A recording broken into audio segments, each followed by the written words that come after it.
អស់រយៈពេលជាង20ឆ្នាំក្រោយពេលដែលលោកស៊ិនស៊ីសមុទ្រអធិរាជសម្លេងមាសរបស់ប្រទេសកម្ពុជាបានលាចាកលោកទៅដោយសាររបបប៉ុលពតនោះមនុស្សខ្មែរទូទៅភាគច្រើនទាំងក្នុងប្រទេសនិងក្រៅប្រទេសពុំដែលបានដឹងពីសុខទុក្ខនិងការលំបាកនៃជីវិតរស់នៅរបស់ក្រុមគ្រួសារភរិយាអធិរាជសម្លេងមាសស៊ិនស៊ីសមុទ្រថាមានស្ថានភាពបែបណានោះទេពលគឺគេបានត្រឹមតែស្ដាប់និងឮតាមរយៈការបំពេដោយរលកសំនៀងដ៏ក្រអួនគ្មានគូប្រៀបរបស់លោកស៊ិនស៊ីសមុទ្រតែប៉ុណ្ណោះ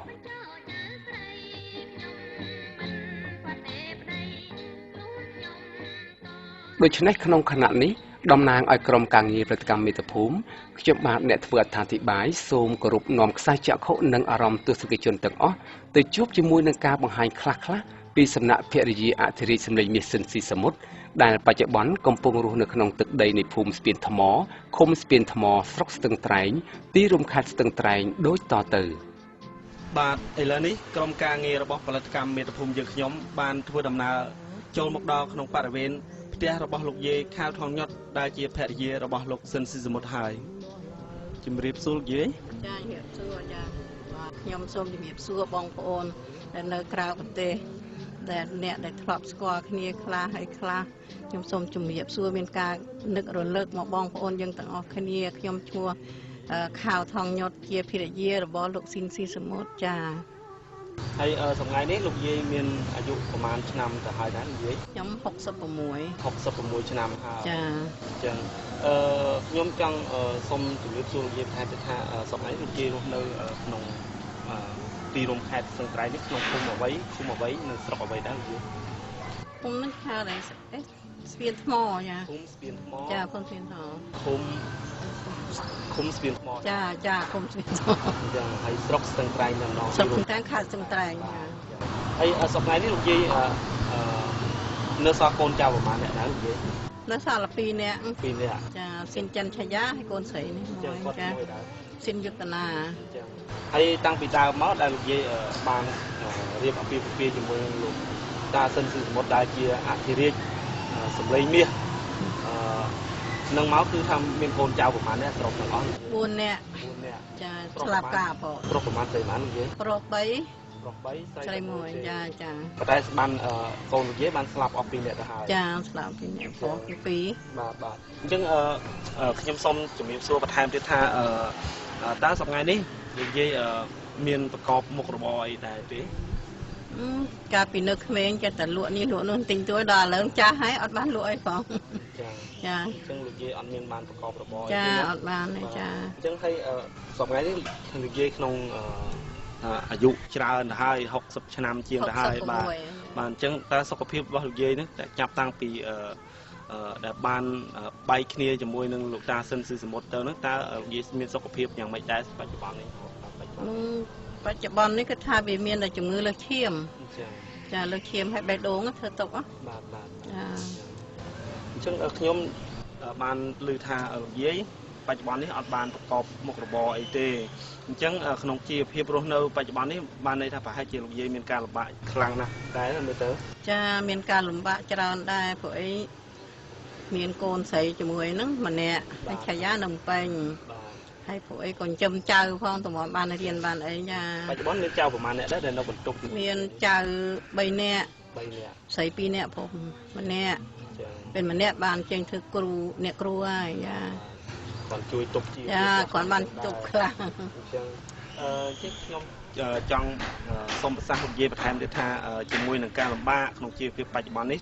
តើលោកយាយមានសំណូមពរយ៉ាងណាខ្លះចំពោះបងប្អូនប្រជាពលរដ្ឋខ្មែរយើងទាំងនៅក្នុងស្រុកក៏ដូចជាអ្នកនៅក្រៅស្រុកដែលធ្លាប់តែធ្លាប់ស្ដាប់នៅបទចម្រៀងរបស់លោកតាស៊ិនស៊ីសមុទ្រដែលជាអធិរាជសម្លេងមាសរបស់ប្រទេសកម្ពុជាយើងដែលល្បីល្បាញខ្ទោគ្នានោះតើលោកយាយមានសំណូមពរយ៉ាងណាខ្លះចំពោះបងប្អូនយើងទាំងអស់ដែលធ្លាប់បានស្ដាប់ហ្នឹងដើម្បីជួយលោកយាយចាខ្ញុំថាថ្ងៃហ្នឹងគឺថាជាសំណាងល្អរបស់ខ្ញុំណាបានគួរអញ្ជើញមកសួរសុខទុក្ខអ៊ំណាព្រោះអីវាកន្លងមកជាង20ឆ្នាំអ៊ំមិនដែលបានទទួលដូចថ្ងៃនេះទេចាគេមកសួរសុខទុក្ខវាថាលំបាកអីយ៉ាងម៉េចពិបាកយ៉ាងម៉េចណាព្រោះអីការដែលគ្រួសារខ្ញុំនៅរស់គាត់ក៏បាននិយាយប្រាប់ខ្ញុំដែរគាត់ថាបើបងស្លាប់ទៅអូនឯងអត់បាត់ភ័យអីប្រហែលទេព្រោះអីសំលេងបងនៅរស់ល្វើគាត់ថាអញ្ចឹងណា ព្រោះអីមានរដ្ឋគេជួយចិញ្ចឹមតែថាអ្នកគេយកទៅប្រកបជីវកម្មអីណាគេត្រូវចិញ្ចឹមហើយហើយដល់ពេលនេះវាគ្មានស្អីទាំងអស់យ៉ាជាង20ឆ្នាំហើយទើបថ្ងៃនេះដែលជួបក្មួយហ្នឹងសូមទៅថាបងប្អូនយើងនៅខាងស្រុកក្រៅជួយខ្ញុំផងព្រោះអីខ្ញុំក៏គ្មានរបបរស់ស៊ីអីដែរសងៃណាថាឲ្យគាត់ជួយផងជួយទៅថាជួយសម្រាលទុកខុសខ្ញុំខ្លះចាជីវភាពនឹងព្រោះអីវាកាន់តែចាស់ហើយ60ជាងហើយមានធ្វើអីមានទៅបនទៅទៀនអីហ្នឹងហើយចាហើយអញ្ចឹងជាមួយនឹងការសំណូមពរនេះខ្ញុំក្នុងនាមផលិតកម្មមេត្តាភូមិសង្ឃឹមជឿជាក់ថាបងប្អូនយើងដែលបានទេសនានៅខ្សែ DVD នេះនឹងប្រកបជានឹងចាប់អារម្មណ៍ហើយនឹងជួយដល់លោកយាយជាក់ជាមិនខានបាទចាសូមជម្រាបសួរខ្ញុំជាឈ្មោះសិនយុត្តនាជាកូនស្រីច្បងរបស់លោកតាសុនស៊ីសមុទ្របាទជាការពិតណាស់រហូតមកដល់បច្ចុប្បន្ននេះបើទោះបីជារូបកាយនិងដួងវិញ្ញាណរបស់អធិរាជសម្លេងមាសសុនស៊ីសមុទ្របានបាត់បង់រសាត់ទៅកាន់វិមានភ្នូកែវដ៏អាចកំបាំងយ៉ាងណាក្តីក៏រលកនៃទឹកដមសំនៀងដ៏ក្រអួនគ្មានគូប្រៀបរបស់លោកនៅតែបានដកជាប់យ៉ាងរស់រវើកក្នុងមនោសញ្ចេតនារបស់មនុស្សខ្មែររាប់លាននាក់គ្មានទីអវសានឡើយនេះគឺជាកូនស្រីច្បងរបស់លោកស៊ិនស៊ីសមុទ្រដែលមានឈ្មោះថាស៊ិនយុទ្ធនាបច្ចុប្បន្ននេះគាត់រស់នៅក្នុងសភាពជាស្រីមេម៉ាយដោយទទួលបន្ទុកចិញ្ចឹមម្ដាយជរាគឺលោកយាយខៅថងញុតនិងកូនបង្កើតចំនួន3នាក់ផងដែរក្នុងវ័យ50ឆ្នាំសប្តាហ៍ថ្ងៃនេះគាត់បានប្រកបរបរលក់ដូរបន្តិចបន្តួចនៅមុខផ្ទះដើម្បីបានកម្រៃខ្លះមកជួយផ្គត់ផ្គង់ជីវភាពគ្រួសារដែលកំពុងជួបប្រទះនូវការលំបាកខ្វះខាតជាមួយគ្នានេះដែរតាមរយៈផលិតកម្មមាតុភូមិហាងមាសពេញចិត្តដែលមានអាសយដ្ឋាននៅទីក្រុងឡុងប៊ិចនៃសហរដ្ឋអាមេរិកក៏បានផ្ញើជាថវិកាចំនួន$100សហរដ្ឋអាមេរិកឧបត្ថម្ភជូនចំពោះក្រុមគ្រួសារលោកយាយខៅថងញុតដើម្បីជួយសម្រាលការលំបាកខ្វះខាតក្នុងជីវភាពប្រចាំថ្ងៃផងដែរបាទលោកយាយនេះគឺជាថវិកាចំនួន$100ជូនចំពោះលោកយាយក្រុមការឧបត្ថម្ភឡើងដោយហាងមាសពេញចិត្តក្នុងគណៈនេះក្រុមការងាររបស់ផលិតកម្មមេត្តាភូមិយើងខ្ញុំក៏សង្ឃឹមថាតាមរយៈហាងមាសពេញចិត្តដែលបានឧបត្ថម្ភឡើងចំពោះលោកយាយនេះយើងក៏សង្ឃឹមថានឹងមានបងប្អូនខ្មែរយើងជាច្រើនទៀតដែលធ្លាប់ស្គាល់និងធ្លាប់គ្រប់គ្រងសម្លេងរបស់លោកស៊ិនស៊ីសមុទ្រនឹងបន្តជួយឧបត្ថម្ភដល់លោកយាយខៅថងញុតជាបន្តទៀតផងដែរបាទចាខ្ញុំបានទទួលលុយ$100នេះនឹងហាងមាសពេញចិត្តខ្ញុំសូមអរគុណហើយខ្ញុំនឹងមានសង្ឃឹមថ្ងៃក្រោយបងប្អូននៅក្រៅប្រទេសនឹងជួយខ្ញុំតទៅទៀតចា